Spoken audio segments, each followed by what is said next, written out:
Anda mungkin pernah mendengar tentang tabut perjanjian. Apakah Anda orang yang beriman ataupun ateis? Kebanyakan orang akrab dengan peninggalan ilahi, baik melalui ajaran Alkitab atau dengan menonton Indiana Jones melawan pasukan Nazi untuk mendapatkannya. Namun, bagi sebagian orang, tabut jauh lebih dari sekedar dongeng dan tidak hanya sangat nyata, tetapi juga merupakan objek yang sepadan dengan waktu, uang, dan bahkan cemoohan untuk dicoba diselamatkan. Memang, jika tabut yang hilang dapat ditemukan, tidak diragukan lagi itu akan menjadi salah satu penemuan terbesar dalam sejarah yang tercatat.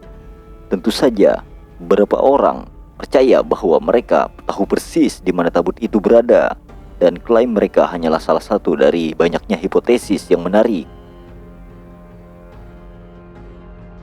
Berikut 10 teori gila tentang tabut perjanjian. 10. Berasal dari luar bumi. Ini diberikan untuk orang-orang yang percaya pada teori astronot kuno, dan bahkan jika Anda tidak setuju dengan mereka, logika mereka masuk akal. Beberapa orang berpikir bahwa ketika Musa dipanggil ke Gunung Sinai, dia tidak sedang bertemu dengan Tuhan, melainkan dibawa ke dalam pesawat ruang angkasa yang menunggunya di puncak gunung. Musa memiliki cahaya ketika dia kembali, tetapi dia juga tampaknya telah menua secara signifikan. Meskipun tidak ada cara untuk mengkonfirmasinya, spekulasi mengatakan bahwa ini karena dia telah menghabiskan begitu banyak waktu di luar angkasa, mempelajari semua yang Tuhan alias alien ingin ajarkan kepadanya. Dia kembali tidak hanya dengan 2 loh batu dengan perintah-perintah terkenal, tetapi juga dengan rencana dan pengetahuan untuk membangun tabut perjanjian. Jika tabut itu benar-benar ada, pemikiran bahwa itu berasal dari alien, atau paling tidak dari peradaban maju yang tidak diketahui, tidak terlalu mengada-ngada, terutama jika Anda mempertimbangkan apa yang sedang digambarkan oleh literatur kuno sebagai tabut. 9. Adalah bagian dari peralatan komunikasi. Beberapa orang berpikir bahwa tabut perjanjian adalah mekanisme untuk berbicara dengan orang-orang yang tidak dikenal. Padahal itu adalah cara komunikasi dengan Tuhan untuk orang Israel selama pelarian mereka. Sementara hipotesis ini adalah hipotesis terbaik. Mereka didasarkan pada tulisan dan catatan di banyak buku kuno termasuk Alkitab. Ketika tabut itu beroperasi, gambar Tuhan diperkirakan muncul di antara 2 kerup di atas tabut yang dikenal sebagai kursi belas kasih. Ada berbagai teori tentang apa yang sebenarnya terjadi. Beberapa percaya bahwa dalam Alkitab misalnya, manifestasi Tuhan sering digambarkan sebagai api, asap atau cahaya yang menyilaukan. Mengingat bahwa banyak yang mengira tabut adalah suatu bentuk perangkat listrik yang akan kita bahas nanti, masuk akal bahwa ketika diaktifkan akan ada percikan api dan lampu yang mungkin disalahartikan oleh beberapa orang sebagai pesan dari Tuhan. Gagasan yang sedikit lebih ekstrim menyatakan bahwa tabut adalah alat komunikasi yang menghasilkan hologram. Klaim ini akan sangat masuk akal bagi individu yang tidak terbiasa dengan teknologi semacam itu.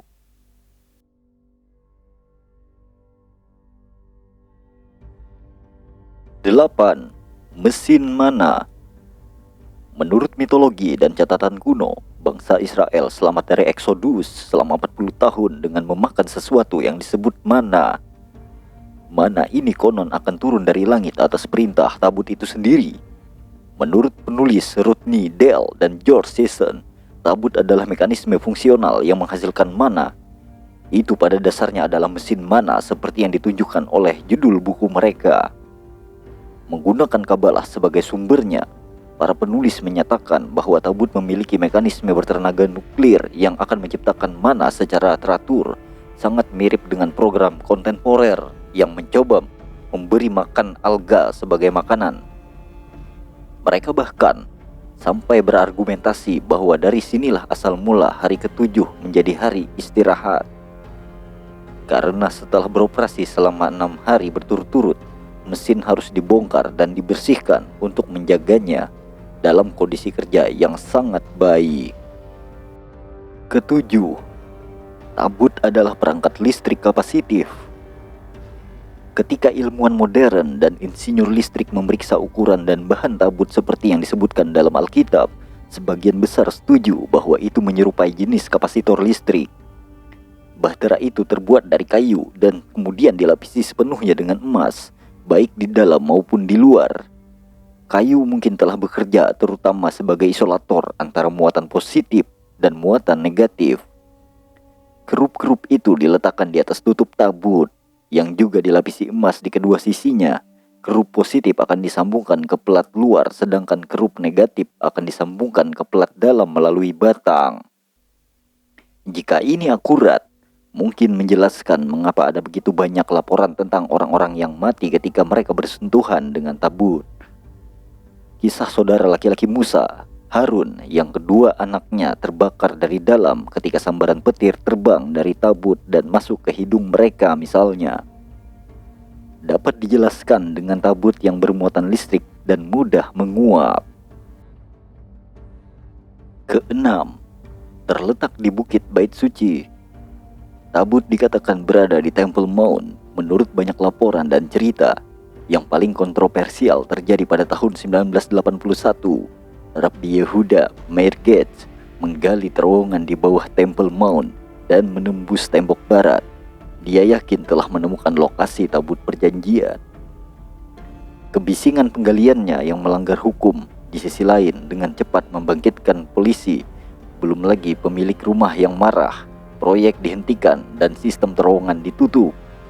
Sampai hari dia meninggal, Gates bersikeras bahwa dia hanya 40 kaki jauhnya dari tabut perjanjian. Selain itu, ada beberapa penampakan UFO di area keramat ini, menyebabkan banyak penganut ide astronot kuno berasumsi bahwa ada hubungan antara artefak kuno, dongeng, dan makhluk luar angkasa dari dunia lain. Kelima, selama pergantian karpet di Temple Mount, sebuah kode rahasia ditemukan.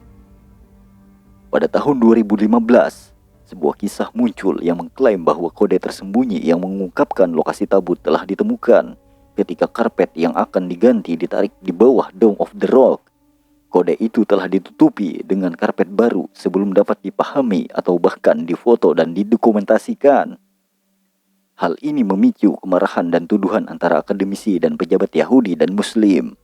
Dan meskipun tidak ada pertumpahan darah, hal itu menggarisbawahi pentingnya tempat dan sisa-sisa peninggalan bagi orang-orang yang tinggal di sekitarnya.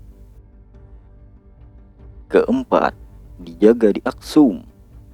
Beberapa orang berpikir bahwa tabut itu masih beristirahat di sebuah gereja kecil di Ethiopia. Peninggalan tua dikatakan disimpan di Katedral Aksum, Saint Mary of Zion, yang selalu dijaga oleh seorang pendeta gereja. Pada awal 1990-an, penulis Graham Hancock menghabiskan banyak waktu di Aksum. Ia berkenalan dengan sejumlah pendeta yang mengaku pernah menjaga tabut perjanjian. Ia juga menyebutkan betapa cepatnya imam-imam terpilih ini cenderung jatuh sakit dan meninggal setelah mendapatkan pekerjaan itu. Dia lebih lanjut mengatakan bahwa salah satu imam secara khusus mengatakan kepadanya dengan tegas bahwa tabut ditempatkan di dalam gereja kecil. Pada tahun 2011, sebuah artikel di internet menyatakan bahwa tabut akan dipindahkan dari gereja yang bersangkutan karena atapnya bocor.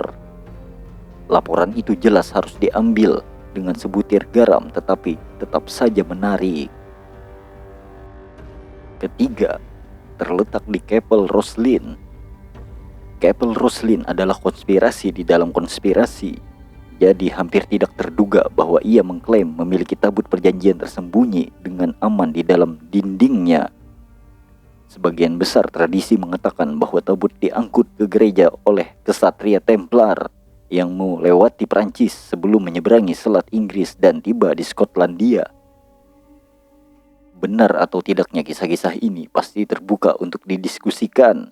Banyak orang telah mencari di berbagai lokasi di sepanjang jalur yang diklaim kesatria Templar, termasuk yang menarik, ekspedisi pimpinan Nazi menjelang Perang Dunia Kedua. Daerah di sekitar Kapel Roslin juga dianggap sebagai hotspot untuk aktivitas UFO, dengan beberapa kepercayaan yang menyatakan bahwa kapal tua terletak di pintu yang dapat dibuka dari dalam dindingnya. 2. Adalah senjata mematikan. Banyak orang telah tewas akibat tabut. Hanya mereka yang mengenakan baju besi dan jubah yang tepat, misalnya, yang dapat mendekatinya dengan aman. Dari sudut pandang kontemporer, pelat dan jubah mungkin merupakan pakaian pelindung radiasi. Dalam teks-teks dikatakan bahwa di daerah-daerah seperti kepala, paru-paru, dan alat kelamin semuanya harus ditutup sebelum mendekati tabut. Narasi tembok Jericho dianggap sebagai contoh paling jelas tentang kekuatan tabut dan bagaimana tabut digunakan sebagai senjata. Orang Israel disuruh berbaris mengelilingi kota, membawa tabut bersama mereka. Setelah tanduk mereka ditiup pada hari ke-7, tembok-tembok itu runtuh ke bumi. Meskipun tidak ada yang tahu pasti apakah tembok itu benar-benar jatuh, banyak orang percaya bahwa jika itu terjadi, tabut menggunakan beberapa bentuk teknologi pulsa atau sonar. Kedengarannya terlalu mengada-ngada. Ada senjata dalam pengembangan saat ini yang berfungsi dengan cara yang mirip dengan bagaimana tabut diyakini. Kesatu, ada terdapat beberapa tabut. Kebanyakan orang berasumsi bahwa hanya ada satu tabut perjanjian. Namun kitab suci kuno menunjukkan bahwa setidaknya ada satu lagi, jika tidak lebih banyak. Tabut kedua ini harus sepenuhnya disembunyikan di bawah kemah suci dan tidak terlihat oleh mata yang ingin tahu, baik musuh orang Israel maupun orang-orang mereka sendiri. Dengan mengingat hal itu, mungkin saja semua spekulasi tentang posisinya saat ini benar.